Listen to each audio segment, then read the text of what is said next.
Hello and welcome to a new video. Primary নতুন নিয়োগের notice কবে বেরোবে, তার সাথে টেট 2023-এর ফল প্রকাশে দেরি কেন হচ্ছে, তার আসল কারণ জানা গেল। মাননীয় পর্ষদ সভাপতি গৌতমবাবু কি বললেন এবং বিস্তারিত কিছু গুরুত্বপূর্ণ তথ্য নিয়ে ভিডিওটি হতে চলেছে। তো অনুগ্রহ করে শেষ পর্যন্ত দেখতে থাকুন। চ্যানেলটিকে সাবস্ক্রাইব করে রাখতে পারেন, আপনাদেরই কাজে লাগবে। পাশের বেল আইকন প্রেস করে অল করে দেবেন। যারা ফেসবুক বা সোশ্যাল মিডিয়া থেকে দেখছেন, আমাদের এই পেজটিকে ফলো করতে ভুলবেন না। শুরু করা। তো এক এক করে পুরো ব্যাপারটা আমরা আলোচনা করছি। তো প্রথমে যেটা বলবো সেটা হচ্ছে প্রাইমারি নতুন নিয়োগের নোটিশ কবে বেরোতে পারে সেই ব্যাপারটা নিয়ে। তো এই মুহূর্তে আপনারা জানেন দুদিন আগে মাননীয় পর্ষদ সভাপতি প্রেস মিট করে অনেক তথ্য শেয়ার করেছেন। যদিও সেটা অন্য ব্যাপারে ছিল, কিন্তু তার মধ্যেই সাংবাদিকদের মধ্যেই একজন জিজ্ঞাসা করেন যে প্রাইমারি টেট 2023-এর ফল প্রকাশ কবে হতে পারে, এবং ওই প্রসঙ্গে বলতে গিয়ে তিনি বলেন যে টেট 2017 এবং টেট 2022 এই প্রশ্নবুল মামলা সংক্রান্ত এবং তার সাথে আরও যে সেই কেস সংক্রান্ত আইনি জটিলতা আছে, সেই জন্য তারা রেজাল্ট বার করছে না। এবং তার সাথেও কিন্তু লিঙ্ক আছে ব্যাপারটা নতুন নিয়োগের নোটিশ, কারণ তার কথার দ্বারা একটা ব্যাপার স্পষ্ট হয়ে গেছে, যেটা হচ্ছে একই টাইমে দুটো আলাদা আলাদা কাজ কিন্তু করলে সমস্যায় পড়তে হতে পারে।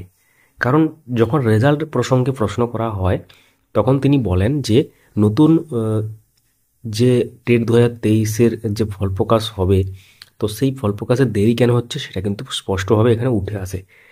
তখন তিনি যখন প্রশ্ন করা হয় যে তাহলে টেট 2023-এর ফল প্রকাশ কবে হতে পারে, কেন দেরি হচ্ছে, তখন তিনি বলেন, অর্থাৎ মাননীয় পর্ষদ সভাপতি বলেন যে টেট 2017 টেট 2022 সংক্রান্ত যে আইনি জটিলতা আছে সেইগুলো পুরো ক্লিয়ার হয়ে গেলেই কিন্তু মানে তারা রেজাল্ট বার করবে। এবং তার সাথে একটা জিনিস স্পষ্ট হয়ে যাচ্ছে, নতুন নিয়োগের নোটিশটাও কিন্তু হয়তো তারপরে বেরোনোর সম্ভাবনা আছে।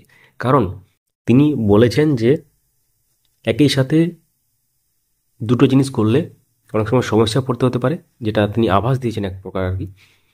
তো তাহলে এটার দ্বারা স্পষ্ট হয়ে যাচ্ছে টেট 2023 ফল প্রকাশে কেন লেট হচ্ছে। এবং তার সাথে ফল প্রকাশটা আরও লেট হবে কারণ নতুন নিয়োগের যে টেট 2017 টেট 2022-এর যে ব্যাপারটা, এটা কমপ্লিট না হলে, এবং নতুন নিয়োগের নোটিশ কিন্তু ফল প্রকাশের আগেও আসতে পারে। এটাও কিন্তু একটা মানে হিন্ট পাওয়া যাচ্ছে। অর্থাৎ ঘুরে ফিরে ব্যাপারটা কীভাবে দাঁড়াচ্ছে যে আইনি জটিলতা আছে বলেই, অর্থাৎ কোর্টে কেস চলছে, এবং তার সাথে তিনি আরেকটা ব্যাপার বলেন যে চাকরি প্রার্থীরাও কিন্তু কোর্টে মামলা করছেন, সেটাও তিনি বলেন। তো ইনডাইরেক্টলিভাবেই তিনি বলেন যে কোর্টের মামলার জন্যই দেরি হচ্ছে। অর্থাৎ প্রাইমারি বোর্ডের সভাপতি তিনি কিন্তু অ্যাকচুয়ালি ব্যাপারটাকে আদালতে আইনি জটিলতা আছে বলেই ডিলে হচ্ছে, এটাই কিন্তু স্পষ্ট ব্যাপারটা করে দেন। তো এর আগেও বিভিন্ন সময় আপনারা যিনি জানতে চেয়েছেন যে প্রাইমারি নতুন নিয়োগের নোটিশ কবে আসবে, ফল প্রকাশ কবে হবে। তো নোটিশ কবে বেরোবে এটা এক্সাক্ট ডেট তোকে বলতে পারবে না, তো আদালতে মামলাগুলো মিটলেই কিন্তু বেরোনোর সম্ভাবনা। নতুন নিয়োগের নোটিশ সেটা আগে বেরোতে পারে, ফল প্রকাশ পরে হতে পারে, সেটা আলাদা ব্যাপার, কিন্তু কবে বেরোবে এক্সাক্ট ডেট কিন্তু বলা যাবে না। অনেকে প্রশ্ন করছেন, ক্লিয়ার হয়ে গেল আশা করি, কারণ অনারেবল আমাদের পর্ষদ সভাপতি তিনি যেটা বলেছেন এক্সাক্ট ব্যাপারটা আমরা তুলে ধরেছিলাম দুদিন আগের ভিডিওতে।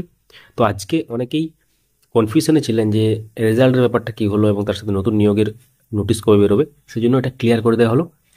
অর্থাৎ পর্ষদ সভাপতি কী বললেন, পর্ষদ কী বলছে, পুরো ব্যাপারটা ক্লিয়ার হয়ে গেল। অবশ্যই আপনারা কমেন্টে জানান যে আপনারা কোন সালের বা কোন কোন সালের টেট পাস করে আছেন, এবং তার সাথে নতুন টেটের জন্য কারা কারা ওয়েট করছেন সেটাও কিন্তু কমেন্টে লিখতে পারেন। নতুন টেট প্রসঙ্গে বলি, কারণ নতুন টেট এখন হবে না, কারণ এখন 6 থেকে 7 মাস দেরি হবে, কারণ এই ব্যাপারগুলো না মিটলে কিন্তু নতুন টেটের কোনো রকম সম্ভাবনাই নেই। ভিডিওটি লাইক করতে পারেন, সবার সাথে শেয়ার করতে পারেন। Thank you so much for watching. আপনাদের মনে যদি কোনো প্রশ্ন থাকে কমেন্টের মাধ্যমে লিখুন, আমরা প্রত্যেকটি কমেন্টে উত্তর দেওয়ার চেষ্টা করব।